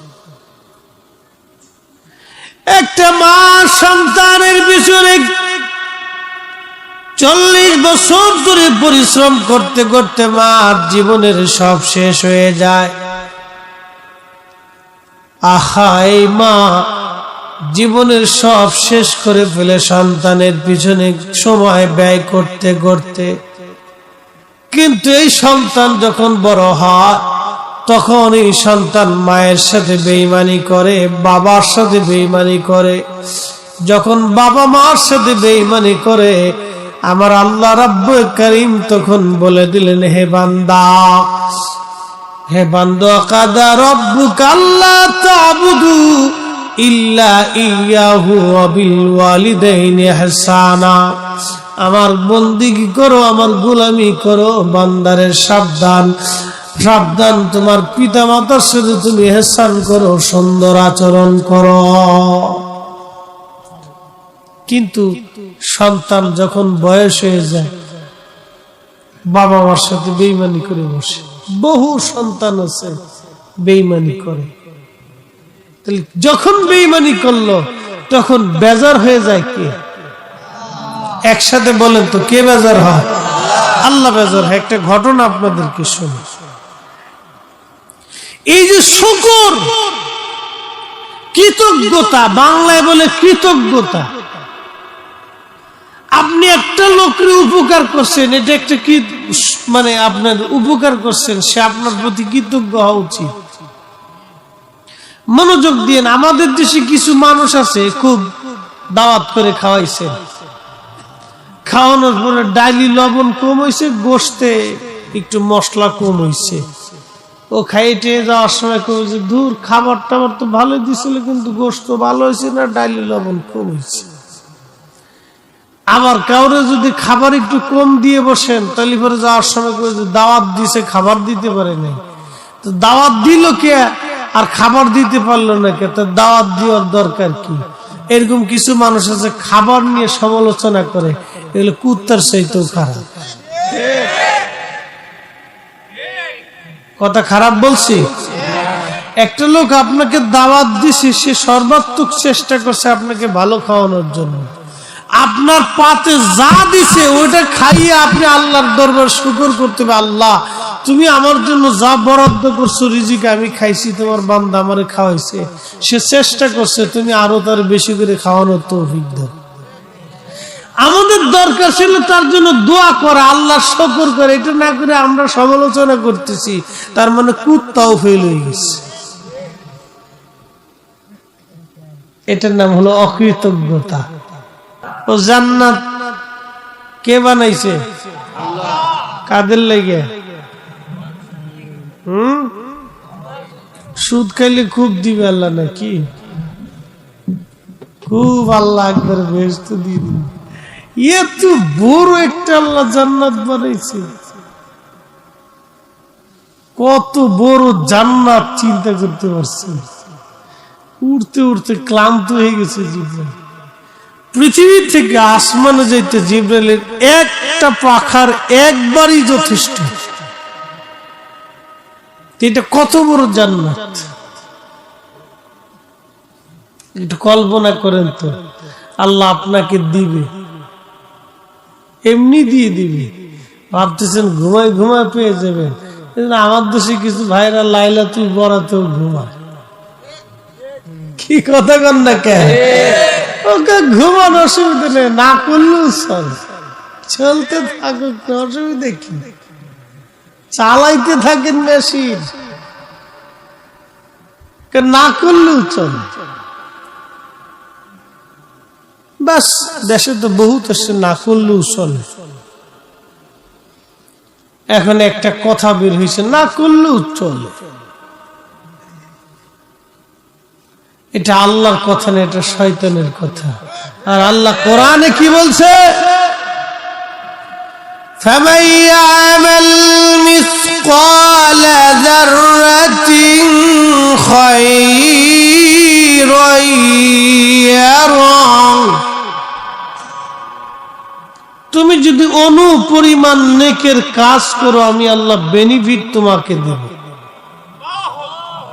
একসাথে বলেন তো সুবহানাল্লাহ। আজকের মাহফিলে বসে নেকি হবে?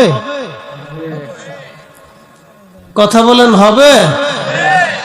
যদি ফজরের নামাজ না পড়েন না হবে, এটা ভুল ধারণা। ফজরের নামাজ না পড়লেও আপনার আমল নামায় নেকি হবে, তাহলে কোরআন মিথ্যা হবে। ফজরের নামাজ না পড়লে আপনার আমল নামাতে কবিরা গুনাহের গুনাহ লেখা হবে, কিন্তু মাহফিল যত সময় পর্যন্ত শুনবেন তত সময় নেকি লেখা হবে। এটা হলো কোরআনের ফায়সালা। আপনি যা করবেন তার বেনিফিট পাবেন। যতটুকুন মাহফিলে বসে থাকবেন ততটুকুন নেকি পাবেন, কিন্তু ফজর না পড়লে কবিরা গুনাহ হবে, এটাও আবার পেয়ে যাবে, এটাও পাবে। فَمَن يَعْمَلْ مِثْقَالَ ذَرَّةٍ خَيْرًا يَرَهُ وَمَن يَعْمَلْ مِثْقَالَ ذَرَّةٍ شَرًّا يَرَهُ। অনুপরিমাণ গুনাহের কাজ যদি করো তারও বেনিফিট দিয়ে দেবে। এই জন্য ওয়াজ যত সময় শুনবেন তত সময় নেকি হবে। ফজরের নামাজ না পড়লে গুনাহ হবে, এটাও পাবেন এটাও পাবেন, দোনোটাই পাবেন। হবে না তা না, তাহলে কোরআন মিথ্যা হবে। এটা ফায়সালা মালিকের, আমার না।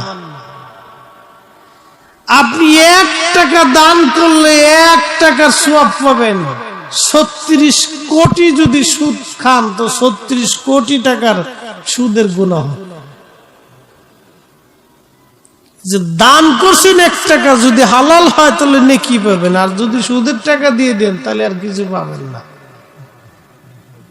তাহলে হলে কিছু নাই, কারণ ওই টাকা আপনার না, ওই টাকা সুদের টাকা। এই জন্য আপনি কিচ্ছু পাবেন। কয়দিন আগে বাপ আমাদের দেশে ডিমের দাম বাড়ল, কি কথা ঠিক কিনা? আচ্ছা, মুরগায় কি হরতাল ডাকছিল? ডিমের দাম বাড়লো কেন?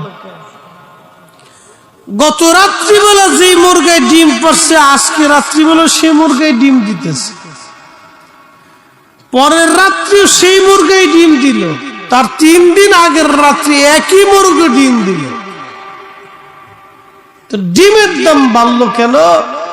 কিছু মানুষ ব্যবসায়িকরা বড় সিন্ডিকেট করিয়ে আমার দেশের মানুষের পকেট থেকে কোটি কোটি টাকা হাতায় নিয়ে চলে গেল। রাতারাতি তারা কোটি কোটি টাকার মালিক হয়ে গেল। আচ্ছা, আপনারা বলেন কোটি টাকার যে মালিক হয়ে গেছে, এখন প্রত্যেক বছরে যদি 2-3 বার ওমরায় যায় আর মোটামুটি হজ আদায় করে, হবে না?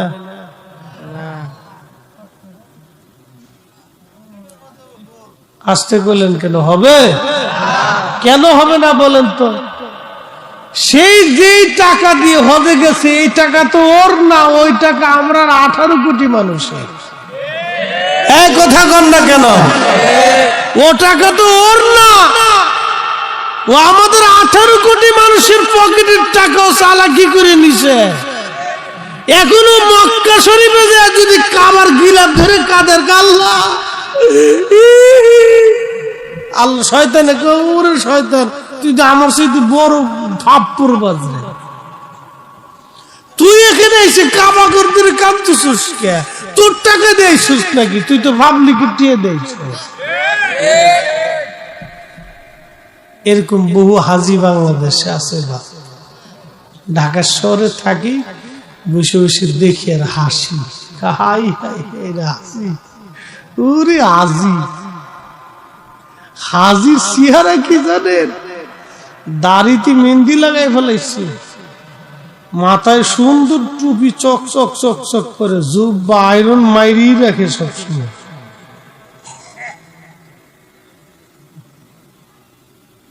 শয়তানের দিকে হাসে, পুরে সর্বনাশ, কত বড় হাজি শাস্ত্রশ্রী তুই, তুই তো আমার সাথে বড় শয়তান, তুই আমার সাথে বড় শয়তান রে, তুই কি ভাবনা লইছিস? ইয়া রাসূলুল্লাহ কামলিওয়ালা, আইডে আমার বুকে ইয়া রাসূলুল্লাহ কামলিওয়ালা।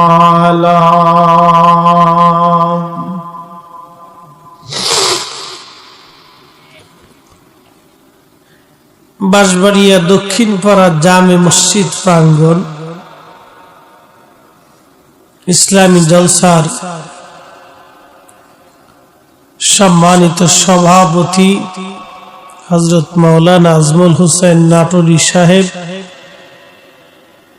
টুনিপাড়া দারুল উলুম নিজামিয়া মাদ্রাসার সম্মানিত শিক্ষক, সহসভাপতি আলহাজ আহমদ আলী সাহেব, প্রধান অতিথি বীর মুক্তিযোদ্ধা আলহাজ মুজিবুর রহমান মজনু সাহেব, শেরপুর উপজেলা পরিষদের সম্মানিত চেয়ারম্যান হযরতুল আল্লামা মাওলানা সাইফুল ইসলাম সাহেব, আরবি প্রভাষক, ডোমনপুকুর কামিল মাদ্রাসা, আলহাজ মাওলানা মোহাম্মদ রইসউদ্দিন সাহেব, সহকারী মাওলানা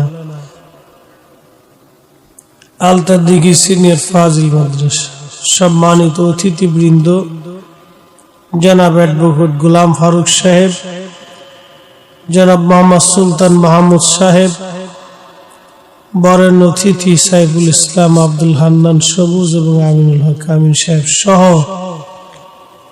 সকল অতিথিবৃন্দ, এলাকার মুরব্বানি کرام, নাম জানা অজানা উপস্থিত রামশহর দরবার শরীফের সাহেবজাদা, আমাদের মাঝে উপস্থিত হয়েছেন সম্মানিত উলামায়ে হযরত, সম্মানিত মুরব্বানি کرام, কলিজার টুকরা যুবক ভাইরা, পর্দানশীল আমার সম্মানিত মা বোনেরা, সকলের প্রতি আন্তরিক অভিনন্দন, মোবারকবাদ, শুকর এবং সুজুদ আলিশান আসমানে আল্লাহ, যিনি অনেক মানুষের ভিড়ে আজকে আপনাকে আমাকে আজকের মাহফিলে আসার এবং বসার সুযোগ করে দিয়েছেন। বলেন আপনারা খুশি না বেজার? তাহলে আল্লাহ পাকের আলিশান আসমানে আমরা শুকর করে একসাথে বলি আলহামদুলিল্লাহ।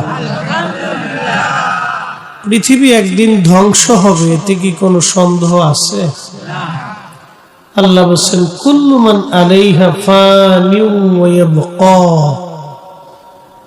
ওয়াজহু রাব্বিকা যুল জালালি ওয়াল ইকরাম।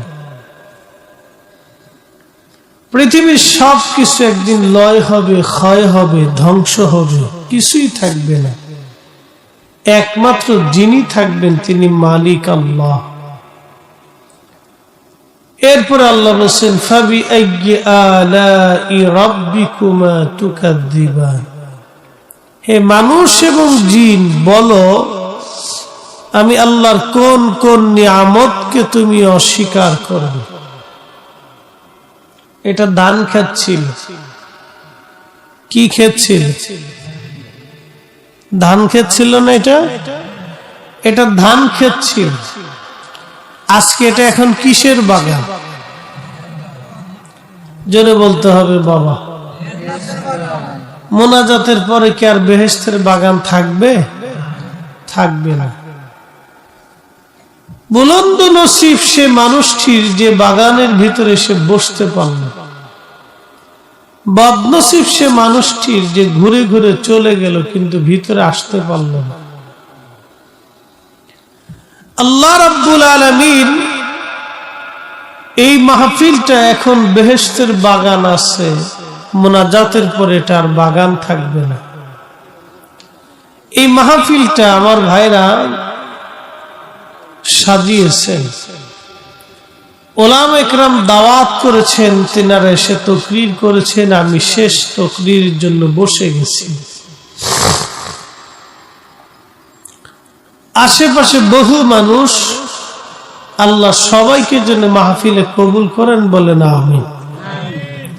আমরা দোয়া করি তাদের জন্য। বলছি পৃথিবী একদিন ক্ষয় হবে। যে জমিন দেখতেছেন এই জমিন একদিন ধ্বংস হবে। যে আসমান দেখেন এই আসমান একদিন ভেঙে পড়ে যাবে। অসংখ্য নক্ষত্ররাজি যা দেখেন এটা ভেঙে পড়ে যাবে। আমাদের আগে বহু মানুষ কবরে চলে গেছে, এখন আমাদের পালা। আমরা চলে যাওয়ার পরে পৃথিবীতে আবার বহু মানুষ আসবে। কেউ না কেউ আল্লাহকে আল্লাহ বলে ডাকবে। তার অর্থ হলো পৃথিবীতে কেউ যদি আল্লাহকে আল্লাহ বলে ডাক নাও দেয়, তাও আল্লাহকে আল্লাহ ডাকার জন্য আল্লাহ বিকল্প ব্যবস্থা করে রাখছেন।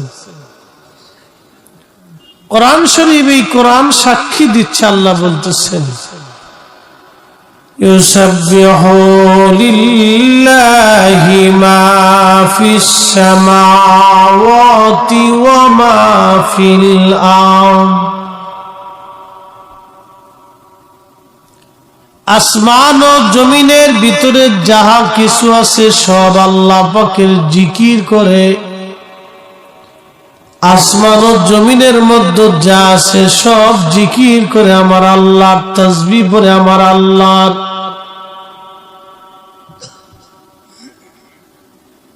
আসমান ও জগৎ, জমিন ও জগতের ভিতরে যা আছে সব জিকির করে আমার আল্লাহ।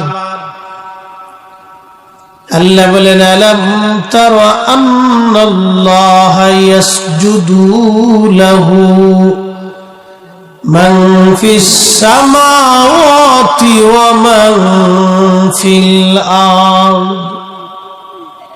নবী গো, আপনি কি দেখেন না আসমান ও জমিনের ভিতরে যা আছে সব আমি আল্লাহকে সেজদা দেয়। একবার জোরে বলা যাবে কি সুবহানাল্লাহ?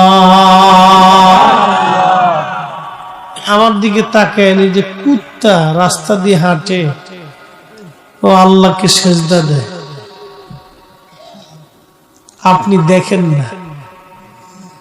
যে শ্রীগালটা রাত্রিবেলা আপনার মুরগি চুরি করতে আসে ও আল্লাহকে সেজদা দেয়। যে বন্য প্রাণী, বনের পশু, সমুদ্রের মাছ, নদীর মাছ ও আল্লাহকে সেজদা দেয়, আপনি দেখেন না? আল্লাহ বলতেছেন আলাম তরা, ও নবী আপনি কি দেখেন না আলাম তারা, আপনি কি লক্ষ্য করেন না আমি আল্লাহকে সবকিছু সেজদা দিচ্ছে? একসাথে জোরে বলা যাবে আল্লাহু আকবার। কিন্তু আমরা কি নিয়মিত আল্লাহকে সেজদা দেই? দেই না। আল্লাহ কোরআনে আরো বললেন, আশ-শামসু ওয়াল কমারু ওয়ান নুজুমু ওয়াল জিবালু ওয়াশ-শাজারু ওয়াদ-দাওয়াবু ওয়া কাসীরুম মিনান নাস।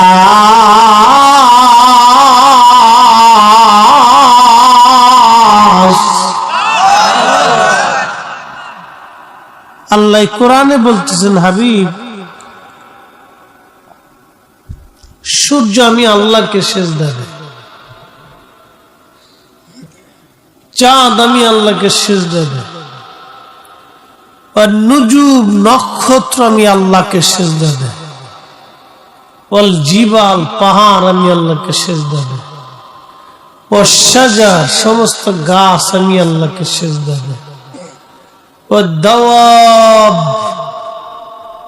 জল স্থল সমস্ত প্রাণী আমি আল্লাহকে সেজদা দেই, ওয়া কাসীরুম মিনান নাস কিছু মানুষও আমি আল্লাহকে সেজদা দেই। খুব মনোযোগ দিয়ে এই কোরআন বলতেছে সূর্য আমি আল্লাহকে সেজদা দেই। বিজ্ঞান বলে সূর্য স্থির হয়ে থাকে, সূর্যের চারপাশে পৃথিবী ঘুরে, আর আল্লাহর কালাম বলতেছে সূর্য দাঁড়িয়ে থাকে না, আমাকে সেজদা দেয়। আরো জোরে, আরো জোরে। বিজ্ঞান মানেন না আল্লাহ মানেন? বিজ্ঞানের থিওরির ভিতরে ভুল আছে, কথা ঠিক? এখন সূর্য যে আল্লাহকে সেজদা দেয় এটা তো আপনি দেখেন না, আমিও দেখিনি, বিজ্ঞানও কখনো দেখেন না, কিন্তু কোরআন তো বলতেছে আল্লাহ সেজদা দেয় সূর্য। কে দেখবে? এই জন্য কে দেখবে এটা সাক্ষীর জন্য নবীকে আল্লাহ দেখাইলেন, আলাম তারা, আপনি কি দেখেন না? এই জন্য রসুলের চোখ আর আমাদের চোখ এক চোখ না। কোরআন বুঝে না, সে কোরআন পড়বে কিন্তু বুঝবে না। কোরআনের দুইটি দিক থাকে, একটা জাহির আর একটা বাতিন। এই জন্য আল্লাহ বলছেন আলিফ লাম মিম,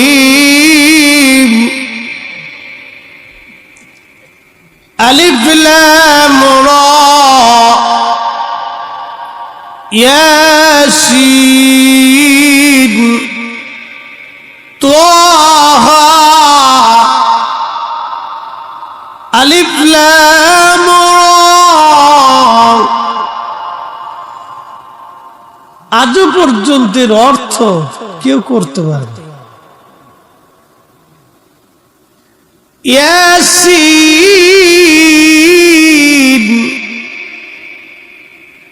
জিবরাইল এসে বলতেছে হুজুর আপনি পড়েন। তাহা, তাহা দিয়ে আল্লাহ যে কি বুঝাইলেন জিবরাইলও বুঝে না। সুবহানাল্লাহ বলা যাবে? জিবরাইলও কিন্তু জানে না যে আল্লাহ কি বলছেন, কিন্তু আল্লাহর পরে যিনি জানতেন তিনি কে? আসতে বললেন কেন এটা? আরো জোরে বলেন, তিনি কে? আমাদের নবী। কথা বলেন ঠিক কিনা? আল্লাহর পরে যিনি জানতেন তিনি আমরা নবী। এটার নাম হলো আধ্যাত্মিকতা। আলিফ লাম মিম তাহা ইয়াসিন, আলিফ লাম রা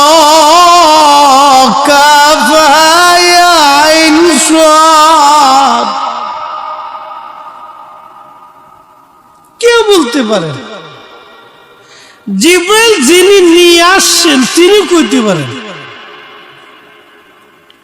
একদিন নবীজিকে বলতেছে, হুজুর আপনি পড়েন কাপ। নবী বলেন আলিম তু, হা আলিম তু, ইয়া আলিম তু, সুয়াত আলিম তু। জিবরাইল বলে কাইফা আলিম তু ইয়া রাসূলুল্লাহ, বলা আলাম। আপনি কি করে জানেন অথচ আমি নিয়ে আসছি, আমি বলতে পারি না। আসতে হয়ে গেছে, আরো জোরে বলেন। আপনারা খুশি? খুশি নি আপনারা? এই কোরআন, এই কোরআন শরীফ যখন রাসূল করিমের কালবে নাজিল হতো তখন নবী ঘেমে যাইতেন, চুপ চুপ হয়ে যেত, প্রচন্ড শীতের মধ্যে ঘেমে ভিজে যাইত শরীর মোবারক। মাটির মধ্যে বসে থাকলে পা মোবারক মাটির মধ্যে দেবে যেত। উটের পিঠের উপরে বসা থাকলে উটের পিঠ বাঁকা হয়ে পা গুলি মাটির মধ্যে দেবে যেত। 22,000 বার জিবরাইলের আগমনে 23 বছরে 114টি সূরা, 6666টা আয়াত আল্লাহর পক্ষ থেকে রাসূলের কালব মুবারকে এসে পড়ছে। আরো জোরে, এটা কার কালাম? জোরে বলতে হবে। আল্লাহর জবানের কালাম, আল্লাহর জবানের কুদরতি জবানের কালাম। আল্লাহ কে আল্লাহ? কেমন সৃষ্টিকর্তা? পৃথিবীতে মানুষ আছে 800 কোটি, বর্তমান চোখ আছে বাবা 1600 কোটি। পৃথিবীর সমস্ত জ্ঞান বিজ্ঞান মেধা, ডক্টর দার্শনিক জ্ঞানী, পৃথিবীর সমস্ত বিজ্ঞানী যদি এক জায়গা করেন আর বলা হয় আল্লাহর দেওয়া চোখের মতো একটা চোখ বানায় দাও, আল্লাহর দেওয়া চোখের মতো একটা চোখ বানাও, পৃথিবীর সমস্ত জ্ঞান বিজ্ঞান এক জায়গা হলেও আল্লাহর দেওয়া একটা চক্ষু মোবারকের মতো চোখ বানাইতে পারবে না। কথা বলেন ঠিক কিনা? তিনি কে? আল্লাহ। সে আল্লাহর জবানের বাণী, তিনি সেই আল্লাহ। পৃথিবীর 13 লক্ষ পৃথিবীর সমান একটা সূর্য আল্লাহ বানাইলেন। তিনি সে আল্লাহ যিনি 13 লক্ষ পৃথিবীর সমান একটা সূর্য বানাইলেন। 13 লক্ষ পৃথিবী এক জায়গা করলে যত বড় হবে একটা সূর্য হবে বাপ তত বড়। 200 কোটি সূর্য এক জায়গা করলে যত বড় হবে একটা ব্ল্যাক হোল হবে তত বড়। 10,000 কোটি ব্ল্যাক হোলের মতো নক্ষত্র দিয়ে আমার আল্লাহ একটা মিল্কওয়ে মহাজগৎ আল্লাহ বানাইছেন। এই মহাবিশ্ব মিল্কওয়ের মতো আরেকটা মহাবিশ্ব আল্লাহ বানাইলেন, গ্যালাক্সি। এই গ্যালাক্সির মধ্যে আরো 10,000 কোটি নক্ষত্র আছে। মিল্কওয়ে এবং গ্যালাক্সির মতো মহা আসমানে মহাশূন্য আমার আল্লাহ 10,000 কোটি মহাবিশ্ব আল্লাহ বানাইলেন। এই মহাবিশ্বের পরে মহাশূন্য, মহাশূন্যের পরে হলো প্রথম আসমান। মালিক কে? আল্লাহ। কল্পনা করতে পারবেন? মাথায় আসবে না। এই জন্য জিবরাইল আমিন একদিন আল্লাহকে বলতেছে, আল্লাহ একটু বেহেশত দেখবো। তো যাও।